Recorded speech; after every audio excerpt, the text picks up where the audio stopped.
So Hanna, I don't know if you want to do a little bit of who you are and what it is you're up to these days. Yeah, absolutely. Thank you so much for having me, Laura and Paul. My background is mostly connected to technology, entrepreneurship, early stage entrepreneurship, and now coaching in startups. I started early on with technology transfer, brokerage that helped me understand how technology is being acquired and marketed by large companies, and then made a jump into a digital space with a company that I started myself from the scratch, from scratch, and basically lived the early stage of entrepreneurship from the point of creating an idea to almost closing it down and exiting. So basically, that experience helped me understand what it feels to be an entrepreneur more than any courses, any classes, or any suggestions that you can have. And then I kind of switched to the dark side of looking at and working with other entrepreneurs, mostly through MIT Bootcamps and a couple of other venues, helping them kind of get the essential skills that are necessary during this early stage period.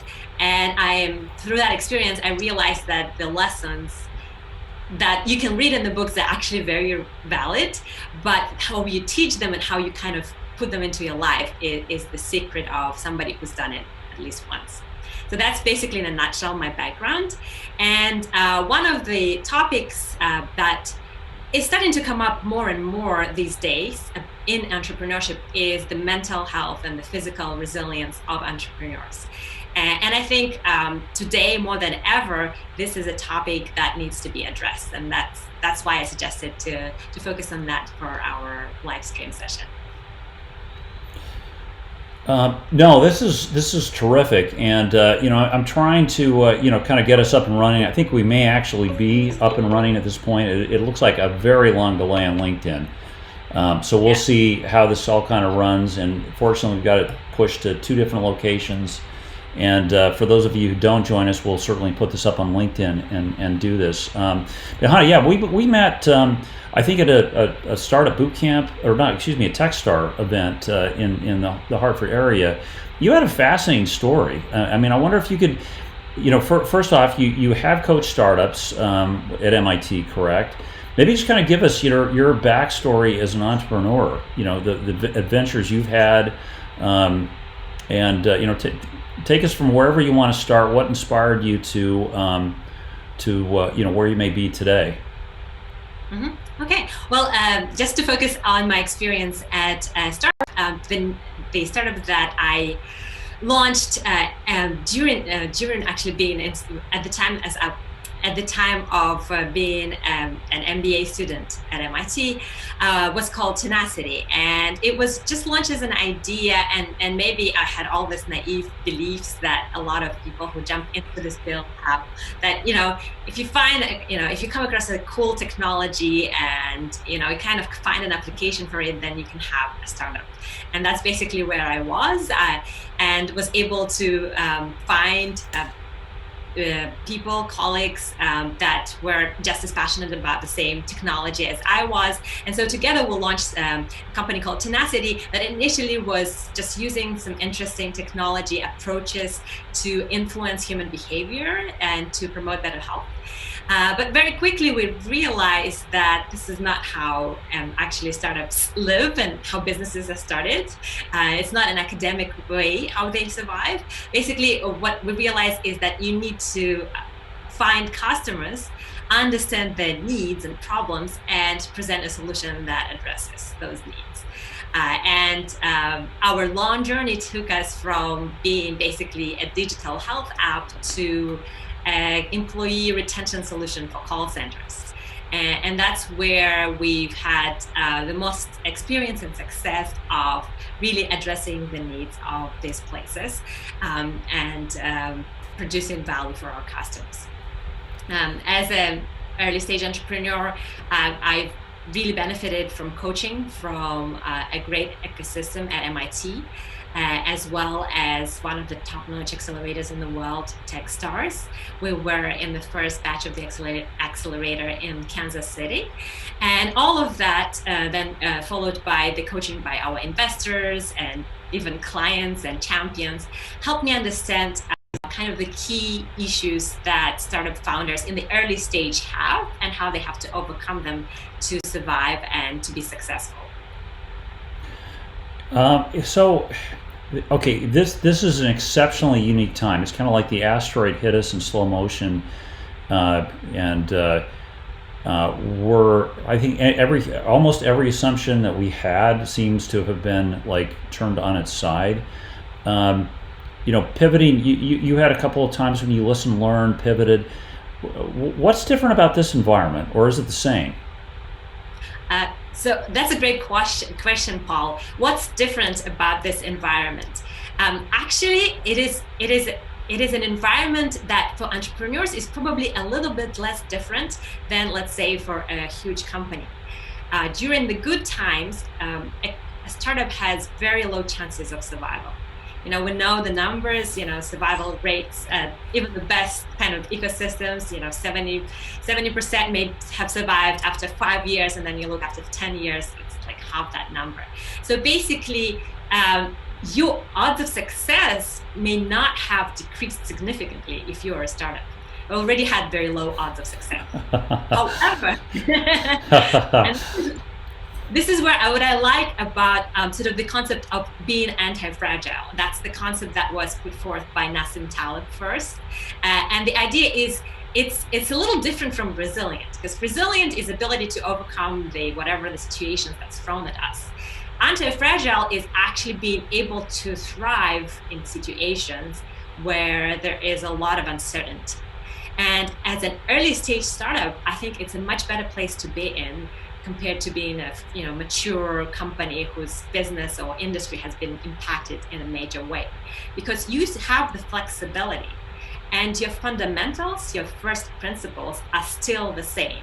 A startup survives if they are able to address the problems of their customers, right? So if you are addressing very burning problems of your customers and there is an audience out there for whatever you're trying to do, then you're going to be successful in any environment.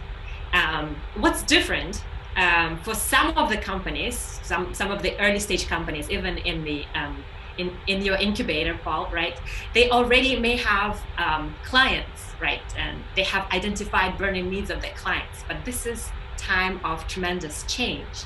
Lots of things are changing, right? And that's the experience that I bring from tenacity, is that once you realize that your current clients may have changed to a point where they're no longer viable or their needs have modified, as a startup, you have this tremendous advantage of being able to still act and change, because you're still quite early on in this adventure. Yeah, I would say, and Laura, to correct me if I'm wrong, I think I look at most of the startups in our program today, and I could argue that the values that they're bringing to the table are probably more relevant today than they would have been even 6 months ago. A lot of it's cloud-based. A lot of it involves different ways of interacting, remote sales process or lead generation. Should I use this time? How do what do I do make the most of my time? If I had one or two clients, maybe you could advise me. I've got one or two clients, they're a little distracted. Do I focus on the clients I do have? Do I spend time reevaluating and repositioning my company value proposition to reflect all the social distancing exercises we're going through right now? Is one more short-sighted strategy than another if I had to pick between the two? That's a great question. And just to take it to a bit higher level, obviously it depends, right, on your company. But the question is, do you hustle or do you huddle? Hustle or huddle. Okay. Yeah, I like that. I think we're pulling that one. I think.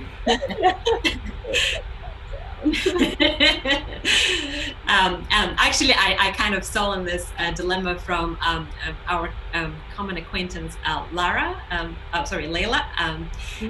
running a Techstars Accelerator with Stanley and Black & Decker, because there are advantages to both. Like, you can try to preserve cash and resources and be really mindful, or you can try to like really run really fast and try to figure out things.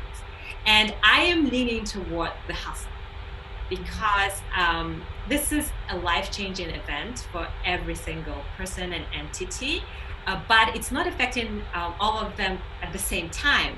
So even if your current clients, are not experiencing a lot of changes, they will over time.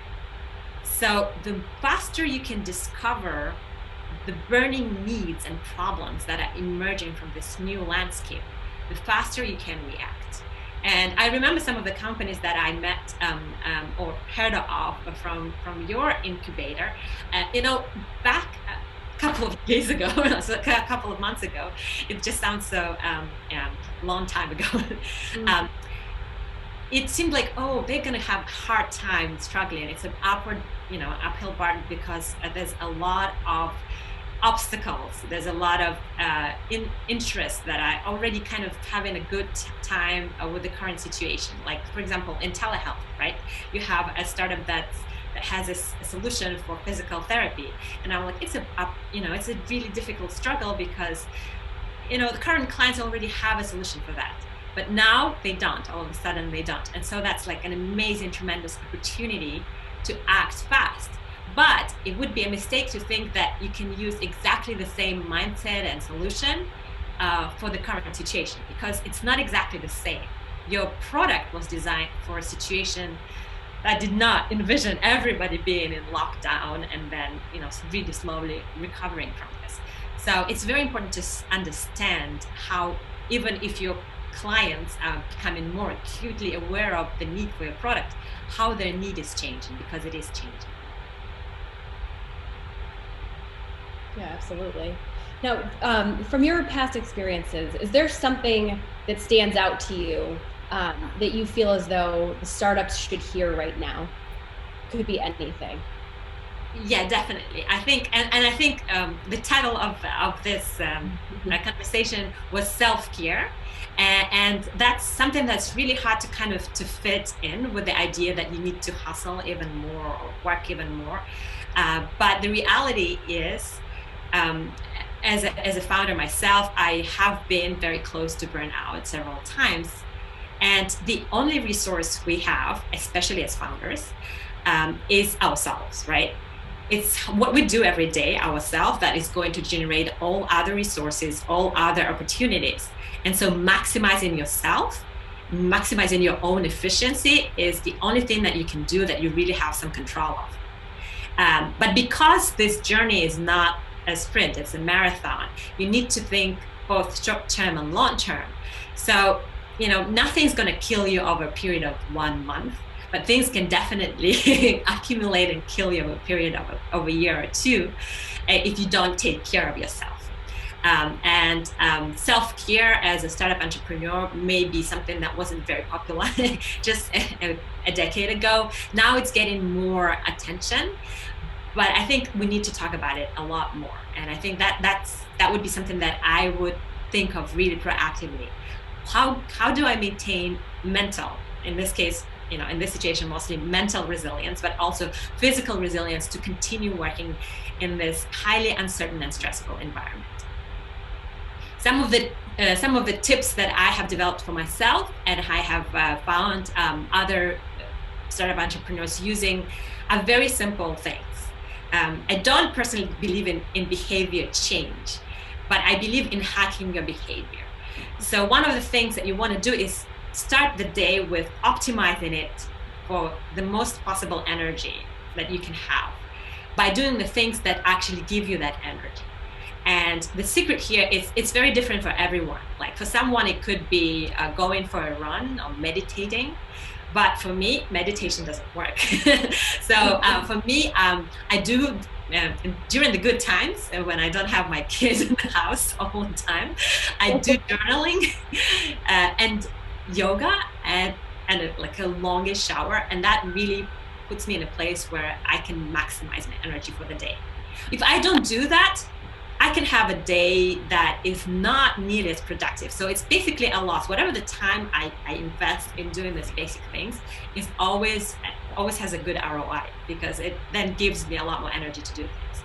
And it's pretty simple, but it's something that you kind of have to practice. So even on, when you're really tired, you kind of get into this groove, and it does give you energy. And like I said, it's always different for everybody else. It could be something, completely different. Another thing that I think is helpful for self-care is to, especially during this uncertain times, is to move from the mindset of setting goals to the mindset of basically instilling systems in your life that help you to achieve goals. Goals cannot be effective because we are unable to predict a lot of things. So whatever the goals you may have been setting, like getting 5 clients or 10 clients by X date, is now all up in the air. But the activities that you need to undertake to maybe achieve those goals or other goals you have, they're kind of the same. So instead of focusing on the end goal, focusing on the process that would have gotten you there is another mental trick to keep yourself sane and especially motivated in the uncertain times. Because you may not hit them, you're for sure not going to hit the goals. You're most likely not going to hit them, but maybe you actually overperform. But in any case, it's not the best way to look at things during the times of uncertainty. No, that's really good advice. And I can certainly tell you from my own family experience, everybody has different, even the same house, I think we all have different ways of coping with being locked up in our houses for an extended period of time. Hanna, you've obviously worked in a number of different communities and different startup communities, and you tell me again, how long have you been in actively involved in the Hartford ecosystem, and what are your, prior to COVID, what were your impressions? So my experience with the Hartford innovation community is very limited. I actually started when I met you, Paul, in December. That's basically when I started reaching out, and within just several months, it was amazing to be able to have access and ability to meet people who care and are really active parts of this ecosystem. So that was an amazing experience compared to any other place like Boston or New York, where it takes so much longer to meet people and to get acquainted with the programs. I think that my impression prior to COVID was that it's a community that really cares to make a difference and to advance as a startup community. So you picking up all the best things that everybody else is doing and just running with them with a lot of optimism, and that was my impression. Again, okay. It's kind of, maybe it has a bit of a, let's say, a selection bias, because obviously since I was able to meet with some people that were the most enthusiastic and the most optimistic and the most excited about the community. And I think even post-COVID, this is not going away. This is the advantage of not being a really large city and luckily not being hit as hard as other cities, that you still have the combination of what the city brings, the community, the social connection, but also a lot more of the safety of being in the village, right, in the country. I like to say the village because that's where I live in Gurleyville Village, and the experience of being in this pandemic is very different if you live in the country. It's definitely not as heart-wrenching as being in a city. I have a place in Boston that I visit regularly, and just going to Boston feels a little depressing right now, unfortunately, because it's just everything is in your face and you cannot forget for a second. Well, at home here, it's a completely different experience, and I think Hartford has that combination of both the social that it can leverage once it's possible, and then the stability, the reserve of being closer to nature. Yeah, it's a good combination, and I'll be curious to see once we're able to go back into the city, what that looks like. And I think in some ways the ecosystem is going to be drawn closer together. It's kind of like you don't know what you have until it's gone. And there's been a lot of activity digitally, with the conversations we're having, a lot of other partners within the ecosystem.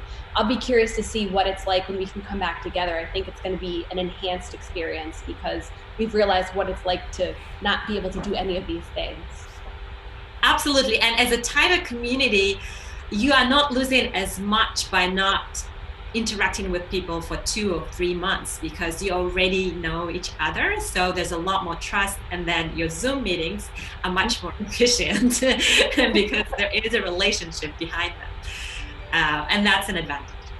Yeah, well, they are, and we're obviously trying to, we're reinventing ourselves for this period to figure out how we bring people together like you to a different audience. And listen, there's some great tools. I think Zoom is remarkable. I think the promise of live streaming through things, platforms like LinkedIn have a lot of promise. Obviously, as we see, it's not that easy to necessarily pull off as smooth as we like.